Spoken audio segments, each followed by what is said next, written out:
जितने भी घर में होंगी उनके पास तक भी आवाज जाएगी। मेरी आवाज सभी को सुनाई दे रही है? सही बताया कि ये जो चुनाव है ये संविधान बचाने का चुनाव है।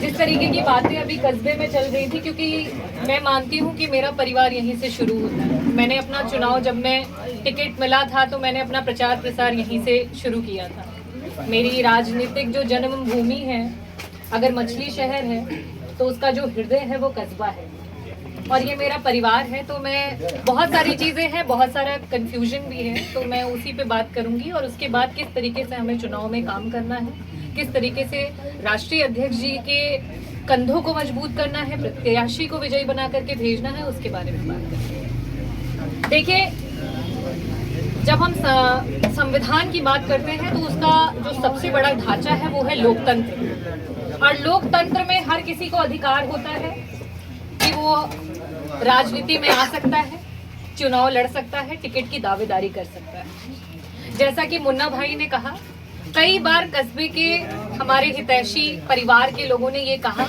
कि नहीं, आप सदन में हम लोगों के बारे में बातें करती हैं। बहुत कम की इतनी हिम्मत होती है कि आज हम 100 हैं और वो 300 से ऊपर हैं, उसके बावजूद भी उनके सीएम, डिप्टी सीएम और उनकी पूरी पार्टी के सामने आप खड़ी होकर के आज माइनॉरिटी की बात करती हैं, महिलाओं की बात करती हैं, दलितों की बात करती हैं, बेरोजगारी की बात करती है, हमारे युवा भाइयों की, हमारे साथियों की बात करती हैं। इसके लिए बहुत हिम्मत चाहिए। बहुत सारे ऐसे लोग थे जो राष्ट्रीय अध्यक्ष जी के पीछे लाइन में बैठते थे, जो पार्टी के लिए बहुत सालों से दिखा रहे थे कि वफादार हैं, और जिस समय वक्त आया तो वो, आपको पता है कि राज्यसभा में कैसे उन लोगों ने हमारे साथ विश्वासघात किया। तो लोकतंत्र के नाते मुझे भी अधिकार था, और मैंने राष्ट्रीय अध्यक्ष जी से और आदरणीय डिम्पल भाभी से ये कहा था कि देखिए, जिस तरीके से हम पीडीए की बात कर रहे हैं, दलितों की बात कर रहे हैं, तो दलितों में जिस तरीके से एक पासी समाज है, वैसे ही एक खटिक समाज भी है।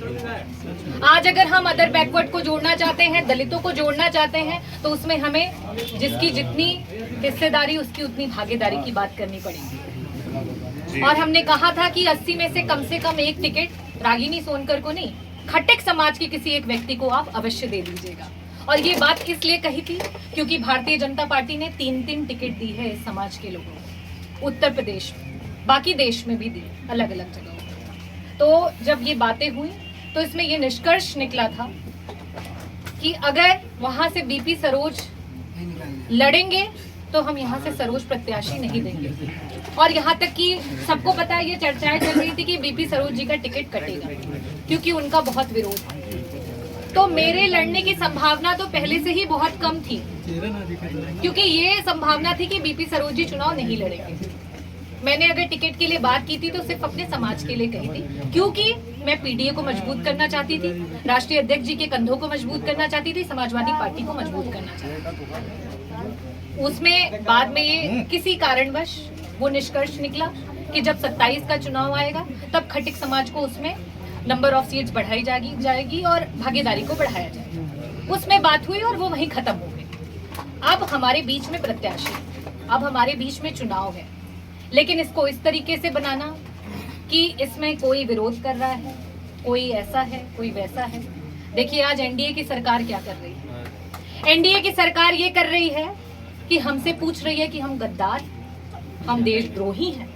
और वही चीज अगर आप अपने व्यक्ति से पूछने लगेंगे कि अरे तुम गद्दार हो, तो आप बताइए, आज एनडीए आपको गद्दार बना रही है और आप आपस में लड़ने लगेंगे तो हम कैसे लड़ पाएंगे? उनसे लड़ पाएंगे हम?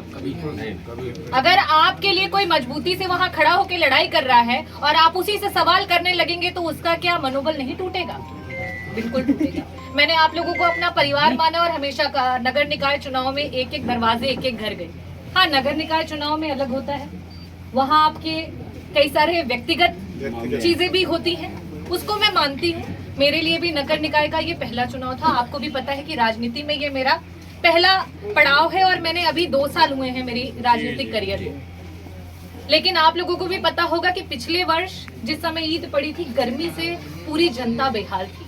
कई दिनों तक मैं प्रॉपर खाना भी नहीं खा पा रही थी क्योंकि मैं यहाँ पे अपने लोगों का ट्रांसफार्मर नहीं लगा पा रही थी। लेकिन इससे पहले भी सरकार में भी और बहुत सारे लोग रहे, आपको वो मैं नहीं उल्लेख करना चाहती, लेकिन मैंने लड़ करके प्रशासन से, मैंने वहाँ पे जिद कर करके अपने यहाँ पे कितने सारे ट्रांसफार्मर्स हैं जिनको मैंने उनकी क्षमता वृद्धि कराई, उनको बदलवाया। और आज भी अगर कहीं पे खराब होता है तो मैं 24 घंटे के अंदर उसको सही करवाने की पूरी कोशिश करूँगी। तो सबसे पहला संविधान और उसके द्वारा दिया हुआ हक, जिसमें हर व्यक्ति को अधिकार है अपनी बात कहने का, अपने समाज के बारे में और अपनी टिकट के बारे में। उसके नाते अगर मैं कहीं से गलत हूं तो वो आपके सामने है। दूसरी बात, आज जब ये कहा जा रहा है, एनडीए की सरकार ये कह रही है कि हम किसी का मंगलसूत्र छीन लेंगे और हम आपस में एक दूसरे पे अगर कीचड़ उछालेंगे तो उनको हम कैसे जवाब देंगे, जरा ये बताइए। क्या दे पाएंगे उनको जवाब? तो सबसे पहले आपस में आपको मजबूती बनानी पड़ेगी। और दूसरी बात ये है, हम सब लोग राष्ट्रीय अध्यक्ष जी के इशारों पे यहाँ पे, राष्ट्रीय अध्यक्ष जी के सम्मान की वजह से, राष्ट्रीय अध्यक्ष जी ने मुझे यहाँ पे भेजा, आप लोगों ने आशीर्वाद दिया, विजयी बनाया और मुझे वहाँ पे भेजा कि मैं विधानसभा में आपकी आवाज उतारे। आज उन्होंने एक और प्रत्याशी आपके बीच में भेजा है, आपको सिर्फ और सिर्फ राष्ट्रीय अध्यक्ष जी का चेहरा देखना है और आपको पता है कि आपका चुनाव चिन्ह क्या है। इस समय वास्तविकता ये है, पूरे देश में जो चुनाव है वो बहुत साइलेंट है। और साइलेंट का रीजन भी ये है क्योंकि अगर हम साइलेंट नहीं होंगे तो हम पे अलग अलग तरीके के मुकदमे हो रहे हैं, हमें अलग अलग तरीकों से फंसाया जाता है। जहां हम आपस में चुनाव की बात करने बैठते हैं, वहां कहते हैं ये दंगे करने के लिए बैठे हैं। तो हमें भी अपने आप को इस तरीके से समझना पड़ेगा, संभलना पड़ेगा और अपने नेता जो आपके लिए मर मिटने को तैयार हैं, जो आपके लिए हर जगह आवाज उठाने को तैयार है, उनके हाथों को आपको ही मजबूत करना पड़ेगा। कोई और उनको मजबूत करने के लिए नहीं आएगा, वो तो चाहते हैं। और आप वास्तविकता देखिए, आज भारतीय जनता पार्टी के पास उत्तर प्रदेश में कौन सी ऐसी दलित महिला है, आप मुझे ये बताइए। कोई दलित महिला को जानते हैं आप लोग? उनको भी इंतजार है कि जो बोलने वाली हो, तेज तर्रार हो, दलित महिला हो, हमारे पास आ जाए। तो ऐसी सिचुएशंस आप लोग ना क्रिएट करें कि जिन्हें हमें जोड़ना है उन्हें ही हम लात मार के हटा दें। ऐसे सवाल नहीं करिए। गलत बातें आप अपने सोशल मीडिया ग्रुप पे लिखते हैं, लेकिन वो जाती है भारतीय जनता पार्टी के ग्रुप पे। हम तो वोट जहां करना है वहीं करेंगे, लेकिन जिस अदर बैकवर्ड को जोड़ना है, ये मैसेज जब चलता है कस्बे पे और जाता है अदर बैकवर्ड के पास, जो अदर खटिक कम्युनिटी जुड़नी है वो माइनस हो जाती है, जो अदर पाल बस्ती जुड़नी है वो माइनस हो जाती है, जो अदर बिंद बस्ती जुड़नी है वो माइनस हो जाती है, जो अदर प्रजापति जुड़नी है वो माइनस हो जाती है, जो आदिवासी है, वनवासी है, जो हमारी दलित समाज की महिलाएं हैं, सब माइनस हो जाती है। कि ये महिला है बोल रही है, उसके बाद भी ऐसे सोशल मीडिया पे चल रहा है। जब इसके नहीं हो रहे हैं तो किसके होंगे ये लोग? आज जब वो जान प्राण देकर के तैयार है लड़ने के लिए, तो ऐसी धारणाएं नहीं पैदा करनी। आपको बस एक चीज जाननी है कि हमें लड़ना है। जिसे जरूरत होगी वो साइलेंट होकर लड़ेगा, जिसे जरूरत होगी वो शोर करके लड़ेगा, लेकिन हम सबको लड़ना है। ये लड़ाई सिर्फ संविधान की नहीं है। आज यहाँ पे हमारा माइनॉरिटी समाज है, तो मैं आपको ये बता दूं, 10 साल में जो उत्पीड़न हुआ है उसे याद करिएगा और चुनाव के दिन तक याद रखिएगा, ताकि उस दिन सभी घर से निकले और जाकर के साइकिल का बटन दबा करके। और लास्ट में यही बात कहूं कि उगते हुए सूरज को कोई रोक सकता है? नहीं। हाँ, तो रागिनी सोनकर उगता हुआ सूरज है, उन्हें कोई रोक नहीं सकता। और दूसरी बात ये भी कहना चाहती हूँ कि जो जितना बड़ा होता है व्यक्तित्व, उतना ही दयालु होता है। एक सूरज भी उगता है, पूरे ब्रह्मांड को रोशनी देता है, लेकिन शाम को वो झुकता है, ढलता है। तो ये बड़े व्यक्तित्व की पहचान होती है कि आपको हमेशा सबका सम्मान व्यक्त करना है, चाहे आप कितने बड़े ओहदे पे पहुंच जाएं, चाहे आप सांसद बन जाएं, मिनिस्टर बन जाएं, चाहे आप कुछ भी बन जाएं। और मैं मछली शहर को आश्वासन देती हूँ, ये मेरी राजनीतिक जन्मभूमि है, आप मेरा परिवार है, मैं आपकी हमेशा हितैषी रहूंगी। और चाहे मैं मरण सेज पे ही क्यों ना हूं, लेकिन अगर मेरे लोगों को जरूरत पड़ेगी तो मैं आपके लिए खड़ी रहूंगी।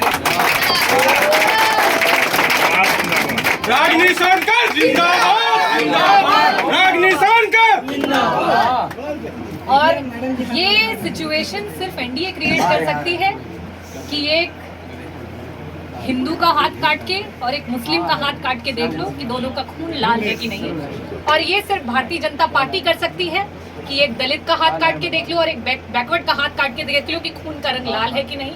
तो ऐसी स्थितियां हमें नहीं पैदा करनी है। जो वो कर रहे हैं वही हम करेंगे, तो उनमें हम में अंतर क्या रह जाएगा? हमें है आपस में एक दूसरे को जोड़ करके आपस में एक साथ रहे, एकजुटता के साथ रहे, किसी पे लांछन नहीं लगाना। और जो राष्ट्रीय नेतृत्व का फैसला है उस पर हमें आगे बढ़ना है। और देखिए, ऐसा नहीं है कि उगते हुए सूरज को मौके नहीं मिलते हैं। मैं आप लोगों को आश्वस्त करती हूँ, आगे एक मौका आएगा और ऐसी सिचुएशन आएगी कि आप लोग देखेंगे कि पार्लियामेंट में भी हमारे माइनॉरिटी समाज की आवाज़ जो है डॉक्टर रागिनी सोनकर बुलंदी से उठेगी।